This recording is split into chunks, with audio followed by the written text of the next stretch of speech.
Yani ben uyuyordum, eşim beni uyandırdı. Ama çok şiddetli diye korkunç bir depremdi tabii. Her taraftan ses geldi. Bayağı da sürdü yani ben tahminen 2 dakika kadar sürdü. Şu an enkaz altında kalan kardeşlerimiz var. Hatta binada oturan bir yakın arkadaşım vardı. Çocuklarını üst kattan kurtarmışlar. Kızının kolu sadece kırılmış. Ama altta kalan kardeşlerimizin durumu nedir? Süreç gösterecek. Şifa versin.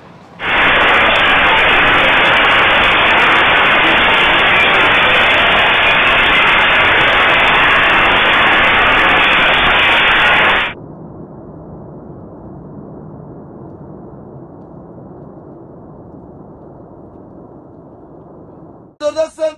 Onlar yatak odasında. Kardeşin yanında. Tamam. Onlar iyiler mi? Tamam. Sen sakin ol. Tamam mı?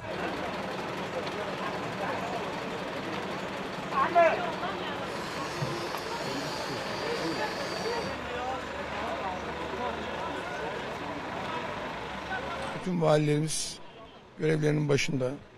Jandarma, emniyet, Türk Silahlı Kuvvetleri, AFAD ekiplerimiz, Kızılay ekiplerimiz ve şu anda Türkiye'nin birçok noktasından arama kurtarma ekipleri ilgili bölgelere sevk ediliyor.